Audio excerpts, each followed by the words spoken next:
I understand, and I even will accept that it is a noble pursuit to seek peace and to avoid war. And the reason that Robbie and I were talking about the lead up to World War II, and specifically the conversation that was happening politically inside England, Great Britain, the United Kingdom, was that there were people that were so scarred from what happened in World War I, which was an absolute waste of human life. Undoubtedly, when you look back at World War I, it was a stupid war. It was completely avoidable. The European continent, went at it, and millions died. It's an irreplaceable loss for some of these countries, the amount of talented young men that just vanished.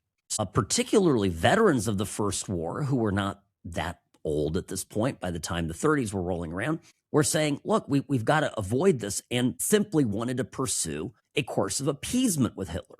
As I looked back at the interview that Tucker did 2 days ago, and that released, this Joe Kent interview, I could sum it up now as the Iranians were not going to make a nuclear weapon because they told us they wouldn't make a nuclear weapon. He literally said the Ayatollah had a fatwa, which is a religious edict, had a fatwa against using nuclear weapons. This is a guy who had a senior position in this administration. Actually, the more I think about it, the more appalled I am that this guy had any sort of standing in our government, because that is a tremendously naive thing. And it actually does remind me of the very people that were resistive to any calls to put Hitler in check in the 30s in the lead up to the Second World War, because they too were veterans. They too had experienced war. They had come from World War I.